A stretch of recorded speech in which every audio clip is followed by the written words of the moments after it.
오늘 그 주제가 요금이나 디스카운트지 않습니까? 오늘 주제가 마창대교 요금이나 그리고 이제 거가대로 요금이나 관련해서고 거가대로 관련 소식은 우리 거제에서 이제 그 귀한 손님 한 분을 모시고 왔기 때문에 먼저 듣고요. 앞서 저희가 그 마산 하포 출신 국회의원 최영두 의원 인터뷰를 했습니다. 그래서 먼저 영상을 보시면서 마창대교 요금이나 관련해서는 어떤 얘기들이 오고 갔는지 한번 보도록 하겠습니다. 랜슨물도 시작하겠습니다. 저는 국회 상상 대한민국 민주화 산업화 요랑 대한민국 지중해 도시 마산하포 최영두라고 이야기를 합니다. 그 내일입니다. 내일 국회에서 이 마창대교 통행료 뭐 인하하는 토론회가 열리더라고요.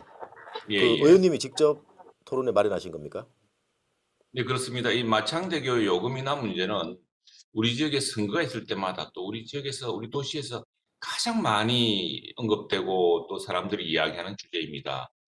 이 마창대교는 마산만을 가로지르는 우리 지역의 상징처럼 된 이 다리인데, 물론 이제 그 샌프란시스코의 금문교는 이것이 이제 천수교인 반면에 우리는 사장교라 그러죠. 형식은 다르지만 샌프란시스코의 금문교에 비견할 만한 아주 우리 도시의 심벌입니다. 상징인데, 그런데 이 통행료가 상당히 만만치 않아서 많은 시민들, 창원 시민 전체, 창원에서 마산 쪽으로 가시는 분들 또는 마산 하포구나 이쪽 고성 통영에서 다시 이 창원으로 가시는 분들 다 이게 너무 비싸다라는 원망이 많았습니다. 그런데 왜 또 다른 다리와 비교해 보더라도 그렇고 가격이 싸지 않습니다. 그래서 이게 왜 이런가에 대한 의구심이 많고 지난 선거 때도 이 문제가 나왔습니다. 근데 이게 이제 그래서 제가 해외에서 경험했던 것들 그런 사례들을 모아서 또 시민들의 의견까지 모아가지고 내일 국회에서 전문가들과 함께 해외 사례 또 국내 실정 현재 이 마창대교가 지어지면서 어떤 계약 조건에 의해서 이런 가격 조건이 정책이 정해졌나를 한꺼번에 살펴봄으로써 시민들과 함께 해법을 찾아보는 그런 자리를 마련했습니다. 제가 그래서 마창대교 통행료가 얼마나 비싼지 자료를 좀 찾아봤더니 이 킬로미터당 요금을 좀 보면요. 이 마창대교 같은 경우는 1,471원이 나와요. 그런데 인근의 거가대로 같은 경우도 뭐 통행료가 비싸긴 한데 킬로미터당 보면 1,220원밖에 되지 않고 을숙도 대교는 389원. 이에 비해서 마창대교는 굉장히 비싼 편인데 그런데 중요한 건 그 내년이죠. 이 협약에 따르면 내년에 다시 요금 인상 계획이 있다고 하는데 이거 지금 가능한 일인가요? 그래서 그게 걱정입니다. 이 요금 인상이라는 것이 그래서 저는 이제 근본적인 문제를 한번 제기해 보려고 합니다. 이걸 관리하고 있는 경남도와 또 이 시행사 또 이 마창대교에 투자했던 회사 전체들과 함께 근본적인 의무. 지금은 이게 이전에는 최소이익 보장이라 그래서 MRG라는 계획 방식이었는데 2017년에 바뀌었습니다. 그래서 지금 수익을 배분하는 구조거든요. 근데 수익이 이제 많이 나지 않으면은 그 운영비라든가 세금이라 이런 것을 경상남도가 이제 그 시행사 그리고 투자자사한테 이게 보충해 주는 그런 방식인데 그렇다면은 우리가 이 수익을 놓게 하면서 시민들은 혜택을 받는 그런 방식은 없을까? 우선 아마 경상남도 입장에서는 이 계약 구조 자체를 한번 변경시켜 보는 이런 방식이 있을 테고 그건 아마 도지사께서 그리고 경남도에서 많은 연구했을 거로 생각을 합니다. 경상남도는 지금 이걸 제발 좀 창원시가 좀 가져갔으면 하는 그런 바람이 있는 거죠. 그런데 창원시는 이제 어쨌든 가져오자니 뭐 도움은 될 것 같은데 통행료 인하가 그런데 이제 재정 부담을 그만큼 더 하게 된다면 이건 또 창원시로서는 또 생각해 볼 문제 이게 이제 약간 양 기관의 이제 입장 차이가 있는 부분인데 예, 그게 이제 중요한 문제겠고 그건 우리 지장님하고 지사님께서 좀 결단을 좀 내리셔야 될 문제고 그게 필요한 여러 가지 재정적인 또 뒷받침이나 또 이런 이 요금 정책을 통한 시민들이 이 자리를 많이 이용할수록 그렇죠. 이제 정책 수입이 늘어나기 때문에 네. 그런 이제 효과들을 한번 분석해서 네. 다양한 접근법을 만들 수 있을 것이라 생각합니다. 네, 알겠습니다. 오늘 말씀 고맙습니다. 잘 들었습니다. 다음에 마산 오시면 감사합니다. 와이라노 불독 직접 네. 한번 출연해서 말씀 듣도록 하겠습니다. 감사합니다. 예, 그 Y로는 참 좋습니다. 영어로 Y랑 똑같이 들리네요. 예, 왜? 맞습니다. 그렇게 와이라노. 표현되어 있습니다. 와이라노. 네. 예. 예. 감사합니다. 고맙습니다. 예. 고맙습니다. 네. Talk to me. You can talk to me. If you're lonely, you can talk to 김혜연 전 도의원님. 반갑습니다. 네, 아주 오랜만입니다. 경남의 오리지널 불독 김혜연입니다. 아, 벌써 국회까지. 그러면 오불도? 오불? 예, 오불? 이렇게. 오불. 반갑습니다. 캔디가 질문이 많다면서요? 네, 뭐 혜택도 물론 있었겠지만 건설 과정에서 좀 특혜가 있지 않았을까라는. 한마디로 말하면 네. 민자사업은 다소 특혜 요소는 있습니다. 그런데 이거는 그가대교 같은 경우는 특혜 폭탄이라고 할 정도로 엄청난 특혜를 받았습니다. 첫째로 보면 우리가 보통 집을 지을 때도 얼마가 들어갈지 계량을 한다 아닙니까? 그러고 나름대로 설계하고 그다음에 이제 업체들 또 견적을 받는다 아닙니까? 그가대로 같은 경우는 그런 개념이 전혀 없었습니다. 개념만 가지고 쉽게 말하면 그 만들지도 않았는데 개념만 가지고 여기서 이까지 부산에서 그제까지 다리를 놓는다는 개념만 가지고 나머지 중간에 이제 침매턴을 한다 이런 개념만 가지고 그거 가지고 패스트 트랙이라 해가지고 우리나라에서는 전혀 사용하지도 않는 방법입니다. 그걸 가지고 해가지고 결국은 개념을 가지고 사업비를 확정했어요. 민자사업은 가장 중요한 게 총사업비거든요.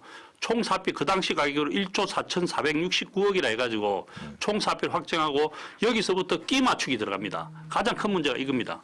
그래서 제가 계속 도의원하면서 이것을 어쨌든 제대로 감사를 하자. 정산할 때도 해야 된다 이렇게 했는데 결국은 안 한 거죠. 안 했는데 이게 이제 그가대교 그 당시 한 실시 협약입니다. 실시 협약서입니다. 2003년도에 한 실시 협약서인데 이 협약서대로 그대로 불변가로 해가지고 딱 고정을 해놨어요. 그래서 이제 그 뒤에 이제 통행량 문제도 마찬가지거든요. 결국 통행량이 사람이 별로 없습니다. 차들이 별로 안 댕기거든요. 안 댕기는데 거기에 맞춰서 무조건 맞추는 거죠. 그 뒤에 교통량 조사했던 기간에도 제가 방문해가지고 물어보고 있거든요. 방송도 나가고 이랬는데 물어보니까 하는 이야기가 자기들 경상남도랑 그 민자사업자가 해주라는 대로 입맛대로 맞춰줬다 이건 거예요. 그래 내가 그랬지. 아니 그럼 당신들 전문가라면서 그럼 정확하게 평가를 해야지. 평가도 안 하고 그러면 무적정 해주나. 민자사업자가 해주라는 대로 자기들 해준 것밖에 없다 이거죠. 자, 요금 문제 지금 이제 굉장히 관심 있고 중요한 얘기인데 작년 11월인가요? 국토부 김현미 전 장관이 요금이나 검토하겠다 이렇게 얘기를 했는데 어느 정도 진정성으로 받아들이시고 가능성은 얼마나 있다고 보시는지요?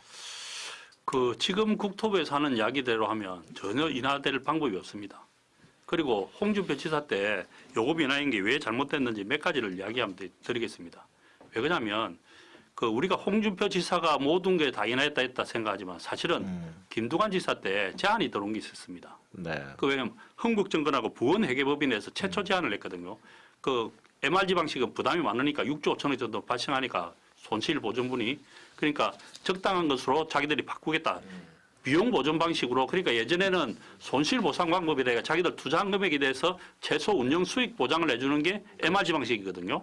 그래 거기에서 이제 자기 투입한 금액에 대해서 그 비용 보전 방식으로 SCS 방식으로 변경하자 해서 흥국 정권하고 부원회계법인에서 2011년도에 제안이 들어왔었어요. 2011년도에 제안이 들어왔는데 그 내용을 보면 그가대교 통행료를 30년 동안 운영을 하고 통행료를 한 개도 안 올리고 30년 동안 한 개도 안 올리고 내중에 7년간 환수 기간을 갖게 해가지고 약 그러면은 자기들 계산으로 약 1,000억 정도를 경상남도에 보존해 줄 수 있다. 다시 되돌려 줄 수 있다. 이런 것이 흥국정권하고 부원회계법인이 최초 제안이었습니다. 그런데 2013년에 보니까 어떻게 변경되냐면 KB 사모펀드한테 그 10년에 1,000원씩 올려주고 나머지 또 결국은 또 돈도 1,200억 정도를 보존해 주는 거로 그렇게 결정이 됐어요. 네. 그러니까 결국은 말이 안 되는 거죠. 왜 그렇게 됐는지 잘 모르겠지만 그렇게 됐어요. 자, 그러면 이게 뭐 6조 5천억이 이제 그 당시 MRG에서 이제 그 부담해야 될 내용이라고 했는데 근데 뭐 5조 2천억을 아꼈다고 해서 이제 굉장히 뭐 좋은 것 같았지만 실제로는 더 아낄 수도 있었던 거고. 더 아낄 수 있어요. 그리고 그 금액을 유지한다 하더라도 그 요금을 좀 더 낮추는 안도 분명히 살아있다는 얘기잖아요. 그 당시에. 맞습니다. 예. 그 현실적으로 문제 있는 게 좀 전에 자료도 나갔지만 이게 민간 투자비가 1조 3,900억 그리고 통행료를 36조를 이렇게 받겠다는 게 이게 비율로 보면은 투자 대비 그 수익을 2,600%라는 얘기거든요. 맞습니다. 이게 천문학적인 얘기인데 이 비용을 그대로 이제 이용자들이 다 물어내야 된다. 2,600%. 네, 2,600%를 엄청. 이제 걷어들이겠다는 얘기죠. 그래서 제가 계속 여쭤보는 게 경상남도와 부산시 좀 어떻게 나와야 되는지 크게 보면 여러 가지 방법이 있지만 사실은 주체가 책임을 지는 자세로 하면 가능합니다. 왜냐하면 그 행정이 인수하게 되면 가장 중요한 게 첫째는 이윤을 안 남게 됩니다. 이윤을 남길 필요 없다 아닙니까? 둘째는 어쨌든 교통량을 탄력적으로 통행요금을 탄력적으로 조정할 수 있습니다. 그리고 셋째는 그 별도로 부실공사라든지 이런 개념도 없고 원가대로 투명하게 공개된다 아닙니까? 그런 차원에서 저는 이제 경상남도 하고 부산시하고 합작해서 별도 운영하는 기관을 만드는 게 가장 좋다고 생각합니다. 그가대교 문제는 그제 시민의 수건이기도 하지만 그 일을 추진했던 사람들이 책임지는 자세가 가장 중요합니다. 그럴 때 이제 그가대교의 건설의 당초의 목적은 거제 조선 산업을 활성화시키고 그 다른 지역에 있는 기계 산업을 융합시켜서 제대로 발전시키겠다는 것이고 또 그가대교를 통해서 거제의 관광 사업을 육성시키겠다는 그 취지도 있었습니다. 그런데 지금은 높은 요금으로 인해서 그가대교를 마치 끓이는 도로처럼 이렇게 되어 있습니다. 그럴 때는 별로 안 됩니다. 국가의 도로 목적, 도로 건설 목적은 사람들이 많이 이용하는 게 가장 중요합니다. 이게 무슨 보물도 아니고 아껴둘 필요가 없다는 겁니다. 그리고 그가대교가 10년이 지났는데 이제는 제대로 요금을 재검토해서 그 시민들이 적정하게 할 수 있는 통행료로 인하하는 것이 가장 바람직하다고 생각합니다. 네, 오늘 말씀 고맙습니다. 감사합니다.